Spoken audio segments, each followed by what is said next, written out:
Hello friends, welcome to బేబా కాలార్ scale. ఇవాళ మనం మాట్లాడుకునే మాటలు ఏంటంటే, మనల్ని మనం మార్చుకుంది కొన్ని టిప్స్, కొన్ని మాటలు మనల్ని మార్చుకుందికి ఒక 8-9 టిప్స్ చెప్తాను. ఎలా మార్చుకుంటే ఎంత బాగా తయారవుతామో, ఎలా ఉంటామో అన్నది తెలుసుకుందాం.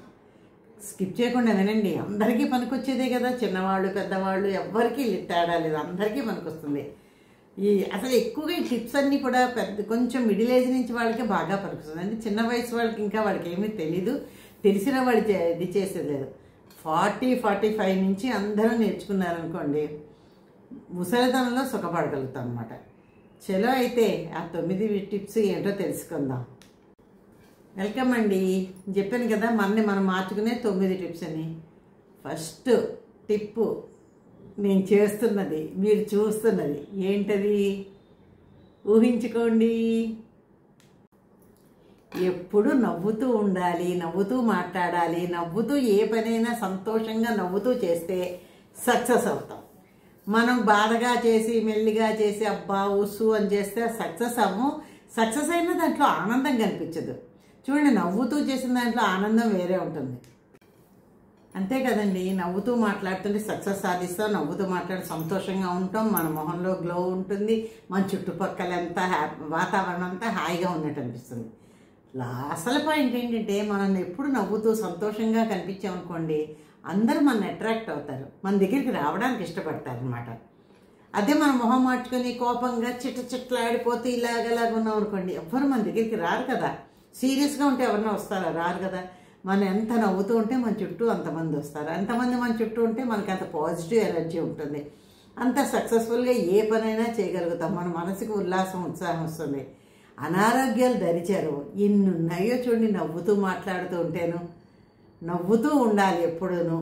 కష్టాలన్నీ వస్తాయండి, అంటే ఇప్పటికీ అంటే ఎప్పుడో సమస్య వస్తుంది, దాన్నే పట్టుకొని కూర్చోకుండా వాటిని అధిగమించడానికి ప్రయత్నం చేసి నవ్వుతూ అంటే వచ్చేది నిజమే. ఏమిటి చేయగలం? కొంతసేపు 1 గంట 2 గంటలు 3 గంటలు, ఒక రోజు తప్పితే 2 రోజులు తర్వాత ఆ కష్టాన్ని మనం పక్కకి తోసేయాలి. లేదా కష్టంలోనే సుఖం ఎత్తుకొని దాంట్లోనే నవ్వుతూ, ఓహో దీనివల్ల అయిందా, పోన్లే అది అలా అయింది కదా, నెక్స్ట్ టైం అలా అవ్వకుండా చూసుకుందాం అని అనుకోవాలన్నమాట.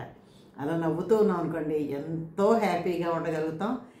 మన చుట్టూ ముఖ్యంగా ఏంటంటే 10 మంది వచ్చనుకోండి, ఆనందం వేరు కదా, మానసిక ఉల్లాసం వేరు కదా. 10 మంది మన నవ్వు చూసి మనతో అట్రాక్ట్ అయ్యి మనతో ఉన్నారనుకోండి, ఎంత ఆనందంగా ఉంటుంది. వాళ్ళు నవ్వుతూ ఉంటారు కదా, మనకి అంత పాజిటివ్ ఎనర్జీ వస్తుంది, మనం చాలా హాయిగా ఉండగలుగుతాం. తర్వాత మాట్లాడేటప్పుడు కళ్ళల్లోకి చూసి మాట్లాడాలి. అవతల వాడికి నమ్మకం పెరుగుతుంది. మనము కరెక్ట్గా మనం మంచిగా మాట్లాడనుకోండి, ఎవరి మొహంలో మొహం పెట్టి మాట్లాడితే నువ్వు ఇలా చేసి అలాగే ఏవో మంచి చెడైనా ఏదైనా మాట్లాడతాం. అలా మాట్లాడామనుకోండి, అవతల వాళ్ళకి మన మీద నమ్మకం పెరుగుతుంది. అదే మనం వాళ్ళు ఎదురుకుండా వాళ్ళు మాట్లాడి మనం ఇటు తిప్పి అటు చూసి కిందకి చూసి మాట్లాడుతుంటారు. కొంతమంది చాలా రెక్లెస్గా అనమాట. మనం ఏమన్నా మాట్లాడుతుంటేను కిందకి చూడడం, ఆ పక్కకు చూడడం, ఈ పక్క చూడడం, లేకపోతే ఏదో పనులు చేస్తూ ఉండడం, లేకపోతే ఏదో ఫోన్లు చూస్తుండడం, ఇలా రకరకాలు చేస్తారు చూస్తారా. అలాంటి వాళ్ళని నమ్మకూడదు. ఎప్పుడైతే మనం మాట్లాడుతున్నప్పుడు మన ఐకి కాంటాక్ట్ అవుతుందో వాళ్ళని నమ్మాలి. వాళ్ళు నిజాయితీగా ఉన్నట్టే మనతోటి. మనం ఏదైనా చెప్పగానే వాడు మొహాలు తిప్పేసో ఎడు చూసో అంటే వాళ్ళు నమ్మకం లేని మనుషులు అని అర్థమైపోతాయి. ఎందుకు అంటే వాళ్ళకి మన మీద ఇష్టం లేకపోవచ్చు, మన మాటలు ఇష్టం లేకపోవచ్చు, అందుకని వాళ్ళు చికాకు కలిగించవచ్చు, ఏవో రకరకాల ప్రాబ్లమ్స్ ఉంటాయి. అలాంటి వాళ్ళతో మనం పూర్తిగా అన్నీ చెప్పకూడదు, మాట్లాడకూడదు. ఎప్పుడైతే మనం మీద కూడా అవతల వాడికి నమ్మకం కలిగితే, అవతల వాడు మాట్లాడుతున్న వాడు కళ్ళల్లోకి చూస్తూ ఉంటే, మనం వాడి అంటే కళ్ళల్లో కంటే కళ్ళు ఇలా పెట్టి కాదు, ఫేస్లోకి చూస్తూ ఉంటే, నవ్వుతూ వింటూ ఉంటే మన మీద వాడికి నమ్మకం ఏర్పడుతుంది. రేపొద్దున మనకి అవసరం అంటే ఈ అవసరాలే కదా, ఏ రకమైన హెల్ప్ కావాలన్నా, ఇలాగే మనకి ఏమన్నా సలహాలు సంప్రదాయం కావాలన్నా వాళ్ళు మనస్ఫూర్తిగా ఇస్తారు. ఎందుకంటే మన మీద నమ్మకం వాళ్ళకి ఏర్పడింది కాబట్టి ఎప్పుడు కూడా ఎవరితోనో మాట్లాడుతుంటే ఫేస్ టు ఫేస్ మాట్లాడుకోవాలి. కానీ ఎవరైనా ఏదైనా చెప్తుంటే మన మొహం ఇటు అటు కళ్ళు కిందకి పక్కకి ఫోన్లు చూడడం ఇవి చేయకుండా, ఎవరు ఏది చెప్పినా కూడా, చిన్నవాళ్ళైనా పెద్దవాళ్ళైనా ఎవరు చెప్పినా కూడా, ఆఖరికి ఈవెన్ మన పని వాళ్ళైనా ఎవరి మాటలో ఎంత మంచి ఉంటుందో. ఓ నిమిషం 5 నిమిషాలు ఏదో గంటల గంటలు ఎవరు చెప్పరు కదా, ఓ 2 నిమిషాలు మహా అయితే 5 నిమిషాలు అలా వాళ్ళ మొహంలో చూసి మనం విన్నాం అనుకోండి, వాళ్ళ కష్టాలు చెప్పుకున్నాం అనుకోండి, ఇలా మనం విన్నాం అనుకోండి, వాళ్ళకి అదో హాయి. ఒక ప్రాణానికి రిలీఫ్ ఇచ్చామంటే మనకి ఎంత అదృష్టం ఉంటే ఇస్తామండి. అవతల వాళ్ళకి రిలీఫ్ ఇచ్చామంటే మనకి ఎంతో అదృష్టం ఉంటేనే ఇవ్వగలుగుతాం. ఎందుకంటే వాళ్ళకి ఎప్పుడు రిలీఫ్ వస్తుంది, వాళ్ళు ఏదో ఇప్పుడు మనకు సర్వెంటే ఉంది, వచ్చింది మనకి ఏదో చెప్తుంది, మనం ఇలా వింటూ ఆహా అలాగా అలాగా దాంతో ఇలా కళ్ళ మొహంలో చూసి చెప్పామనుకోండి, ఆ మనిషికి పాప తన గుండెల్లో ఉన్న భారం అంతా దిగిపోతుంది. అబ్బా అమ్మ నా కష్టం సుఖం వింది అనుకుంటుంది. దీనివల్ల మనకు వచ్చి నష్టం ఏమీ లేదు, 2 నిమిషాలు తప్పితే 5 నిమిషాలు టైం పోతుంది, కానీ ఏమీ లేదు. కానీ అవతల ఆ మనిషికి ఎంత రిలీఫ్ ఇచ్చిన వాళ్ళం అవుతాం, అలాంటి అదృష్టం ఎంతమందికి వస్తుంది. కాబట్టి తప్పకుండా ఎవరితోనా మాట్లాడుతున్నా, ఎవరు మీతో మాట్లాడుతున్నా ఫేస్ టు ఫేస్ కళ్ళలో చూసి మాట్లాడండి. చక్కగా నవ్వుతూ వినండి, నవ్వుతూ మాట్లాడండి. తర్వాత ఏంటి, ఎప్పుడైనా కూడా అవతల వాళ్ళు మాట్లాడుతున్నప్పుడు మనం వినడం నేర్చుకోవాలి. ఫస్ట్ వాళ్ళు మాట్లాడుతున్నారు కదా, వాళ్ళు ఏవో 4 మాటలు చెప్తారు, అప్పుడే మధ్యలోంచి పుడుకు లేచిపోయి కొన్ని ప్రశ్నలు వేయడం, లేదా నువ్వు తప్పు చెప్తున్నావు, ఇలాగా అలాగా అనడం, ఏవో రకరకాలుగా అడ్డంగా వెళ్ళకూడదు. వినడం నేర్చుకోవాలి. అన్నీ మనకే తెలుసును వాళ్ళకి తెలియదన్న ఉద్దేశం కూడా మనకి ఎప్పుడూ ఉండకూడదు. ఎలాంటి వాళ్ళకైనా కూడానండి మనకన్నా మించిన తెలివితేటలుంటాయి. కొన్ని విషయాలు మనకి తెలియకపోతే కొన్ని విషయాలు వాళ్ళకి తెలుస్తాయి. ఇప్పుడు నేను చెప్తాను కదా, మళ్ళీ సర్వెంట్ దగ్గరికి వస్తాను, ఏమో మనకు కొన్ని విషయాలు తెలియవు, అది ఇలా చెప్తుందమ్మా అలా కదమ్మా ఇలా చెయ్యమ్మా ఇంకా బాగుంటుంది, దానికి ఏమో దాన్ని తెలిసినేమో, అది 10 ఏళ్లలో పనిచేస్తుంది, ఎక్కడో చూసిందేమో నేర్చుకుందేమో, అది చేద్దాం, ట్రై చేద్దాం పని అయిందా ఓకే. ఇప్పుడు సీసా మూతే ఉంది, సరిగ్గా రావట్లేదు, నాకు చేత కాలేదు, అమ్మ అలా కాదు ఇలా తీయాలమ్మా అని చెప్పి తీసి చూపించింది, అది సక్సెస్ అయింది కదా, నాకు చేత కాలేదు కదా. అప్పుడు అది చెప్పేటప్పుడు మాట వినాలన్నమాట. అంతేగాని అది చెప్పడం నేను వినడమా, నాకేమిటి అవసరం అని నిర్లక్ష్య భావం మన దగ్గర ఉండకూడదు అన్నమాట. అయితే అందరూ ఇప్పుడు ఏదన్నా 9-10 మంది కూర్చుంటాం, డిస్కషన్స్ అవుతూ ఉంటాయి, ఊరికే మధ్య మధ్యలో మాట్లాడకుండా వింటూ ఉంటే నవ్వుతూ వినాలి కూడాను. లేదా సీరియస్గా అంటే మంచి టాపిక్ అనుకోండి, మంచి ఇంట్రెస్ట్ పెట్టి వినాలి. వింటూ ఉంటేనండి మనం ఎంత వింటామో మనందరం అంత ఇష్టపడతారు. వాళ్ళ మాటలు ఎప్పుడైతే కట్ చేస్తామో వాళ్ళు మనతో కూడా కట్ చేసేస్తారు, మనకి మనుషులు కరువు అయిపోతారు, ఫ్రెండ్షిప్ కట్ అయిపోతుంది, బంధుత్వాలు కట్ అయిపోతాయి. కాబట్టి మనం నవ్వుతూ వినాలి. వినడం ఎంత మంచి అలవాటు, తక్కువ మాట్లాడాలి, ఎక్కువ వినాలి. దాంట్లోని మనకేంటంటే ఎన్నో గ్రహించుతాం. ఎంతమందో చెప్పి వింటూ ఉన్నాం అనుకోండి, మనకి ఎన్నో తెలియనివి తెలుస్తాయి, మనం ఎన్నో జీవితంలో మనం వాటిని అమలుపరుచుకోవచ్చు అన్నమాట. కాబట్టి తక్కువ మాట్లాడండి, ఎక్కువ వినండి. తర్వాత పాయింట్ ఏంటంటే, ఎవరినైనా సరేనండి ఇలారా ఓ ఇలారా ఓ ఇలా చెయ్యి అనకండి. వాళ్ళకి పేరు ఉంటుంది కదా, ఆ పేరుతో పిలిస్తే ఎంత ఆనందంగా ఉంటుందండి, చాలా ఆనందంగా ఉంటుంది. ఎవరినైనా ఇప్పుడు మన పర్మిషన్ ఇది ఇలా ఫ్రెండ్స్ని ఏది చుట్టాలేది హలో ఇలా రండి ఇలా చేయండి అనుకున్నాను, ఏదో రేణుకావో కామలావో కోకిలావనో బాగున్నావా కోకిలమ్మ ఎలా ఉన్నావు అని ఎవరినైనా పలకరించండి. ఇప్పుడు ఎంత ఉబ్బి తబ్బిపోతారండి. నేను దీనికి చిన్న ఎగ్జాంపుల్ చెప్తాను మీకు. ఎందుకు అంటేను లైవ్లు వస్తున్నాయి ఇవాళ రేపు యూట్యూబ్లోని. మాకు ఒక చీరల మేడం ఉన్నారు, కనకదుర్గ సారీస్ అని, ఆవిడ రోజు లైవ్ పెడతారు. అంటే ఎక్కువగా పెడతారు, మంచి చీరలు అమ్ముతారు, నేను ఎక్కువ కొంటాను కూడా ఆవిడ దగ్గర. అయితే ఆవిడ ఏంటంటే అందరం కామెంట్స్ పెడతాం, ఆవిడ ముందు నోటిఫికేషన్ వస్తుంది, అందరు కామెంట్స్ పెడతాం. కానీ అందరి పేర్లు ఓపికగాను నేను పెడతాను రోజును. మేడం బాగున్నారా, గుడ్ ఆఫ్టర్నూన్ అండి అంటాను. వెంటనే పద్మ గారు వచ్చారా, గుడ్ ఆఫ్టర్నూన్ అని చక్కగా నోరాదు, అది ఖుషి అయిపోతాం అంతే. అందరిని ఎవరన్నా పేరుతో పిలవలేదు అనుకోండి, ఎవరిని పలక మేడం నాకు హాయ్ చెప్పలేదు, మేడం నన్ను పిలవలేదు, నా పేరు పిలవలేదు అని అడుగుతూ ఉంటారు. అందరం పెద్దవాళ్ళమే, కానీ అదో ఆనందం అనమాట. ఆ పేరుతో పిలిస్తే మనకు అదో ఆనందం. అలాగే ఇంకా మా వాళ్ళు ఇంకా యూట్యూబ్ గ్రూప్ ఒకటి ఉంది, వాళ్ళందరూ కూడా లైవ్లు పెడతారు, మేము కామెంట్స్ పెడతాము. ఇలాగే వరాన్ ఒక ఆవిడ పెడుతూ ఉంటారు, శ్రీనివాస్ అని లాక్స్ అని ఒక ఆవిడ ఉన్నారు, ఆవిడ పెడతారు. వీళ్ళు పెడితే మేము ఇలాగా అందరం స్టేజ్కి మాట్లాడలేం కదా, మేము మెసేజ్లు పెడతాం. హలో వరా బాగున్నారా, గుడ్ ఈవినింగ్, ఏం టిఫిన్ తిన్నారా, లంచ్ చేశారా, ఏవో ఇలా మాట్లాడుతుంటాం. పద్మ గారు ఇలాగండి అంటే అదో ఆనందం. అబ్బా నా పేరుతో మాట్లాడారు, మన పేరు మళ్ళీ వింటే మనకు ఉన్న ఆనందం ఎంత హాయిగా ఉంటుందో. అవతల వాళ్ళు కూడా మనం వాళ్ళ పేరు పెట్టి పిలిచి మళ్ళీ పేరుతోటి అన్నీ అంటుంటే వాళ్ళకు కూడా చాలా ఆనందంగా ఉంటుంది. కాబట్టి ఎవరినైనా కూడా ఓ ఇగి అరే ఒరే ఇగిరి పిలవకుండా పేరుతో పిలవండి. పేరుతో వాళ్ళ ఆనందాన్ని, వాళ్ళ మొహంలో ఆనందాన్ని చూడండి, మీకే తెలుస్తుంది. తర్వాత ఏంటంటే ఎవరినైనా కూడా మెచ్చుకోవడం నేర్చుకోవాలండి. ఎవరినైనా తప్పులు చేస్తారు, రైట్లు చేస్తారు. తప్పులు ఎంతసేపు వాళ్ళు 10 తప్పులు చేసి 2 రైట్లు చేసినా ఆ 2 రైట్లనే మెచ్చుకోవాలి. ఆ తప్పును కూడా రైట్లోకి మరిపించి తప్పు చేసేవని నోటితో చెప్పకుండా ఇలా చేస్తే ఇంకా బాగుండేది, నువ్వు ఇంకా ఇలా మాట్లాడితే ఇంకా బాగుండేదని మనం చెప్పాం అనుకోండి, ఆటోమేటిక్గా వాళ్ళకి బంధం వాళ్ళతో మనకు పెరుగుతుంది. వాళ్ళకి ఆనందం ఇచ్చిన వాళ్ళతో మనకి బంధం పెరుగుతుంది. అలా కాకుండా మనం ఏంటంటే నువ్వు ఇలా తప్పు చేసావు, అలా చేసావు, ఇలా చేసావు అని ఏవో డెప్పినట్టు వెక్కిరించినట్టు మాట్లాడనుకోండి, వీళ్ళు ఎప్పుడు ఎన్ని చేసినా ఇంతేని ఏదో ఒకటి అంటూనే ఉంటారు, వీళ్ళతో మనకి ఎందుకు ఈ బంధాలు, ఈ స్నేహాలు అనుకుంటారు, దూరం వెళ్ళిపోతారు. కానీ అందరినీ ఇలా అనుకుంటూ ఉంటే మనం ఒంటరి వాళ్ళం అయిపోతాం చివరికి. కాబట్టి ఎవరినైనా పొగడ్డం నేర్చుకోవాలి. వాళ్ళు చేసే మంచి పనులని మంచి పనులన్నీ బాగా పొగడండి. చెడ్డ పనులను కూడా మంచిని చూపించి, నువ్వు ఇది చేసావు కదా ఇలాగా, దీని తర్వాత ఇంకా ఇలా చేస్తే ఇంకా బాగుండేదో, చాలా బాగా చేసావు అని ఒక్క మాట అనండి. అసలు మిమ్మల్ని వదిలిపెట్టరు జనాలు ఎవరు అనమాట, మీ వెంటే తిరుగుతారు. అంటే తిరగాలి అవసరం అంటే ఇక మనకు కావాల్సింది ఏమిటండి, ఎవరి డబ్బు తినే 5 రూపాయలు తినక్కర్లేదు. మన ఇంట్లో ఉన్నది ఏదో కలో గజ్జో మనం తింటాం, మనకున్న బట్ట ఏదో కట్టుకుంటాం.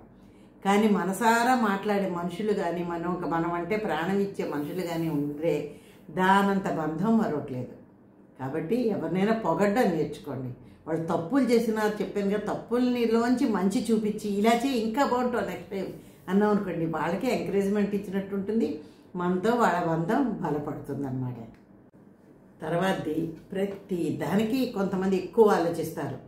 అంతా అయిపోయిన గతం గురించి ఎక్కువ ఆలోచిస్తుంటారు. అప్పుడు ఇలా అయిపోయింది కదా, అలా అయిపోయింది కదా, వాళ్ళు ఇలా అన్నారు కదా, వీళ్ళు ఇలా అన్నారు కదా, లేకపోతే అయ్యో అప్పుడు డబ్బులు లేక ఇన్ని కష్టాలు పడ్డాం కదా, ఇప్పుడు ఉన్నది కానీ అప్పుడు ఎన్ని కష్టాలు పడ్డా, ఇవన్నీ అనుకోవడం కన్నా ఆ ఆలోచనల నుంచి మానేసి ఇప్పుడు మీరు వర్తమానంలో ఉన్నారు, సుఖపడుతున్నారు, భవిష్యత్తులో ఏమవుతుందో కూడా ఆలోచించకండి.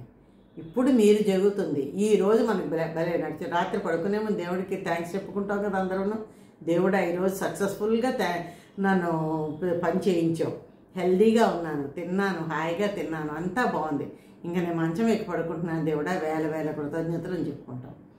పొద్దున్న లేస్తేనే అమ్మయ్య దేవుడా ఈ రాత్రి నాకు గడిపేసి మళ్ళీ నాకు చక్కగా తెల్లారని ఇచ్చావు, ఈరోజు కూడా బాగా గడిచేటట్టు చేయి అని కృతజ్ఞతలు చెప్పుకుంటాము అందరం కదా. చెప్పుకోని వాళ్ళు చెప్పుకోండి, అది కూడా చెప్తున్నాను. ఇప్పటిదాకా ఎవరికి కొంతమంది తెలియకపోవచ్చు, తెలిసి కొంతమంది ఎలా చెప్పాలో తెలియవచ్చు, కానీ నేను చెప్పుకునే విధానం మీకు చెప్పాను కాబట్టి మీరు ఎవరికైనా ఇష్టమైతే ఫాలో అవ్వండి. అంటే దేవుడిచ్చిన జీవితం అండి ఇది. మనకి అమ్మా నాన్న తర్వాత దేవుడు, ముందు అమ్మా నాన్న అనుకోండి, వాళ్ళు లేరు, వెళ్ళిపోయారు. అమ్మా నాన్నకి దేవుడికి రాత్రి పడుకునే ముందు కృతజ్ఞతలు చెప్పుకుంటే పెద్దల ఆశీస్సులు ఉండాలంటారు. అందుకని తల్లిదండ్రుల్ని, అత్తమామల్ని రాత్రి పడుకునే ముందు ఒకసారి మనసులో తలుచుకోవాలి. ఇది అందరికీ పబ్లిక్ చెయ్యక్కర్లేదు, ఇప్పుడు అవసరం వచ్చింది కాబట్టి చెప్పాను. నేను ఈ రోజు దాకా నేను ఎవ్వరికీ ఏమీ చెప్పను. నాకు కొన్ని విషయాలు నేను చాలా సీక్రెట్గా ఉంటాను. ఇప్పుడు కొంతమందికి ఇలా కొంతమంది తెలియని వాళ్ళు తెలుసు, కొంతమంది కొన్ని ప్రాబ్లమ్స్ ఉంటాయి, కొన్ని చికాకులు ఉంటాయి, అవి సమస్యలు తీరట్లేదు అనుకోండి, ఇలా అనుకొని పడుకోండి. మీరు రోజు ఇలా అనుకొని పడుకోండి, 41 రోజుల్లోనో 21 రోజుల్లోనో మీ సమస్యలు తీరిపోతాయి. ప్రతి సమస్య ఎందుకంటే పెద్దల ఆశీస్సులు, భగవంతుడి ఆశీస్సులు ఉంటే ఎందుకు తీరవండి. తప్పకుండా ఎవరికైనా కూడా రాత్రి పడుకునే ముందు చక్కగా ఇలా చెప్పుకోండి. అదే మంచిగా ఆలోచించుకోనుకోండి, మనం పాజిటివ్గా ఆలోచించుకోండి, మనకు అన్నీ పాజిటివ్గా జరుగుతాయి. నెగిటివ్గా ఆలోచిస్తే పాజిటివ్ జరిగినా మనం అందులో నెగిటివ్లు వెతికే వాళ్ళు చాలామంది ఉంటారు. ఏదో పని సక్సెస్ అయింది, కొంచెం లేటుగా అయింది సక్సెస్, అదే అయితే ఇది ఎప్పుడో అవసరం, ఇప్పుడు అయింది, వాడు చేస్తాం, ఇప్పుడే ఏమిటో అవసరం, ఎందుకండి అవన్నీ అనుకోవడం. ఎప్పుడో జరగాల్సింది ఇప్పుడన్నా అయింది కదా, ఇప్పుడు కూడా అవని వాళ్ళు ఎంతమందో ఉంటారు కదా. కాబట్టి పాజిటివ్గా ఆలోచించామనుకోండి, మనకి అంతా మంచిగా జరుగుతుంది. నెగిటివ్గా ఆలోచించామనుకోండి, ఒక మనిషి గురించి అయినా, ఒక వస్తువు గురించి అయినా, ఒక పని గురించి అయినా, మన గురించి మనమైనా పాజిటివ్గా ఆలోచిస్తే మనకు అంతా పాజిటివ్గా మంచిగా జరుగుతుంది. వన్ కేసు ఏదైనా నెగిటివ్ వచ్చినా అందులోంచి మంచి తీసుకొని మనం ఆలోచించామనుకోండి, మనకు మంచిగా జరుగుతుంది. కాబట్టి మంచి ఆలోచనలు మాత్రమే చెయ్యండి. తర్వాత మనం ఎలా మాట్లాడితే ఎదుటి వాళ్ళకి అర్థమవుతుందో తెలియాలి కదా. మనం ఏదో మనం నోటికొచ్చినట్టు మాట్లాడడం వేరు, అవతల వాళ్ళకి అర్థమయ్యేటట్టు, అవతల వాళ్ళకి నచ్చేటట్టు, అవతల వాళ్ళు మెచ్చుకునేటట్టు, అవతల వాళ్ళు బాధపడకుండా ఉండేటట్లు మనం మాట్లాడాలి. ఎలా తెలుస్తుంది మీకు? ఒకసారి రెండుసార్లు చూస్తాం. మనం మాట్లాడే మాటలకి అనేది వాళ్ళకి నచ్చితే నెక్స్ట్ టైం మళ్ళీ మనతో మాట్లాడడానికి ఇంట్రెస్ట్ చూపిస్తారు, లేదంటే మన దగ్గరికి రావడానికి ఇంట్రెస్ట్ చూపిస్తారు, లేదా మనం మాటలు అయిపోయిన తర్వాత ఏదో ఒకటి మీరు ఇలా చెప్పారు కదా, ఇలా చేస్తే ఎలా ఉంటుందని క్వశ్చన్స్ వేస్తారు. దాన్ని బట్టి మనం బాగానే మాట్లాడుతున్నాం. వాళ్ళకి నచ్చింది, ఇంకోళ్ళకి నచ్చలేదు, వాళ్ళు ఎవరైనా నెగిటివ్గా మాట్లాడతారు. మీరు మాట్లాడేది ఇలా మాట్లాడి మాకు నచ్చలేదంటారు. అప్పుడు వాళ్ళ ఆలోచనల విధానం, వాళ్ళతో కొంచెంసేపు మాట్లాడితే వాళ్ళ మాటల్లో మా ఆలోచన విధానాలు తెలుస్తాయి కదా, వాళ్ళకి తగ్గట్టు మాట్లాడాలన్నమాట. అవతల వాళ్ళు అర్థం చేసుకునేటట్టు మనం మాట్లాడాలి తప్ప మనకి నోరుంది, మనకి వాక్ స్వాతంత్రం ఉంది, మన ఇష్టం వచ్చినట్టు ఎప్పుడూ మాట్లాడకూడదు.